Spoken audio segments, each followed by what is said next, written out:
Good morning. আজকে ছিল Sunday, কিন্তু এই সানডেটা খুব অন্যরকম ছিল, কারণ প্রিয়জাদের আজকে অফিস ছিল। তো সকালে ঘুম থেকে ওঠার পর ওর ব্রেকফাস্ট বানিয়ে দিয়ে আমি সোজা চলে এসেছিলাম আমার ব্যালকনিতে। আমার এখানে দুটো ব্যালকনি আছে, যার একটার মধ্যে আমি সব কটা গাছকে রেখেছি এবং ওদের পরিচর্যায় আমি ব্যস্ত ছিলাম, কারণ এই গাছগুলোর মেনটেন্যান্সের দায়িত্ব তো সম্পূর্ণ আমারই। আর আমার খুব ভালো লাগে ব্যালকনি থেকে রাস্তাঘাট দেখতে। আর আজকের ওয়েদারটা ভীষণ সুন্দর ছিল, খুব ঝলমলে ছিল। গাছগুলোর মেনটেন্যান্সের পরে আমি কিছুটা সময় আমার ব্যালকনিতেও কাটিয়েছিলাম, গাছগুলোতে জল দিলাম আর চাও খেলাম।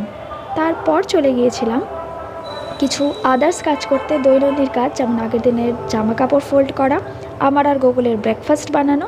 আর তারপর ডিরেক্টলি লাঞ্চ প্রিপারেশনে আমি বিজি হয়ে গিয়েছিলাম, কারণ আজ অনেক দিন পরে প্রিয়জাত মাছ এনে দিয়েছিল সকাল সকাল। যেহেতু উইকডেজগুলোতে আমারও স্কুল থাকে, প্রিয়জাতেরও অফিস থাকে, তাই এটা সম্ভব হয় না সবসময়, যদিও আমরা তিনজনেই মাছ খেতে ভীষণ ভালোবাসি।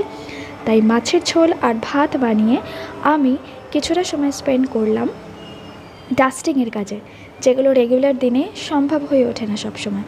আর এখানে আমি তোমাদের সাথে শেয়ার করছি আমার দ্য মোস্ট ফেভারিট কর্নার, যেখানে আমি আমাদের মেমোরিজগুলোকে খুব সুন্দরভাবে সাজিয়ে রেখেছি।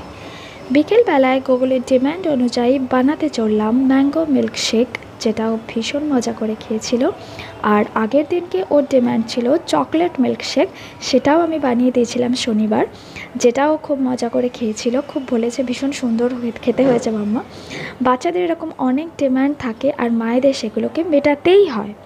এরপর সন্ধেবেলায় আমরা চলে গিয়েছিলাম আমাদের স্পেশাল ডিনার ডেটে, যেহেতু এটা সানডে আর সকাল থেকে আমাদের প্রচুর পরিশ্রম গেছে দুজনেরই, তাই রাতের সময়টা আমরা চেয়েছিলাম যে কিছুটা কোয়ালিটি টাইম স্পেন্ড করতে। সব বাড়ির কাছের একটা রেস্টুরেন্টে আমরা গিয়েছিলাম, যেটার নাম ইনভাস, এবং ফুড কোয়ালিটিও ভীষণ ভালো, যদিও খুব স্পাইসি বাচ্চাদের পক্ষে, বাট বড়দের জন্য বেশ সুন্দর। তো স্টার্টার হিসেবে আমরা অর্ডার করেছিলাম সেদিনকে অ্যাপোলো ফিশ, যেটা ভীষণ ডেলিশিয়াস ছিল। আর গুগলের জন্য স্পেশালি আমি বানিয়ে নিয়ে গিয়েছিলাম এগ চিজ রোল, যেটা ও খুব মজা করে খেয়েছিল। তার কারণ হচ্ছে রেস্টুরেন্টের খাবার যেহেতু ভীষণ স্পাইসি, আমরা সাধারণত ওকে দিই না, কারণ ওর খেতে খুব কষ্ট হয় ওই ঝাল জাতীয় খাবার, সেজন্য ওইটাই খুব আনন্দ করে খেয়েছিল। এবং আমি আর প্রিয়জাত অর্ডার করেছিলাম ইনভাস স্পেশাল মাটকা বিরিয়ানি, চিকেন বিরিয়ানি ছিল এটা, খুব সুন্দর ছিল খেতে। আর এরপরে লাস্ট আমরা এন্ড করেছিলাম এটার সাথে স্প্রাইট দিয়ে। গুগল খুব বায়না করছিল, যেহেতু এটা কোল্ড ড্রিঙ্কস ছিল, ওর জুস ড্রিঙ্কস খেতে খুব ভালো লাগে বলে আমরা ওকে দিয়েছিলাম। ও একবার খেয়েই বুঝে গেছে এটা একদম ভালো না। আর এরপরে আমরা বেশ কিছু ফটোস তুলেছিলাম, যেগুলো আমরা তোমাদের সাথে শেয়ার করে দিচ্ছি। তোমরা জানিও কেমন লাগলো তোমাদের আজকের ব্লগটা। লাইক, শেয়ার, সাবস্ক্রাইব করতে ভুলো না কিন্তু।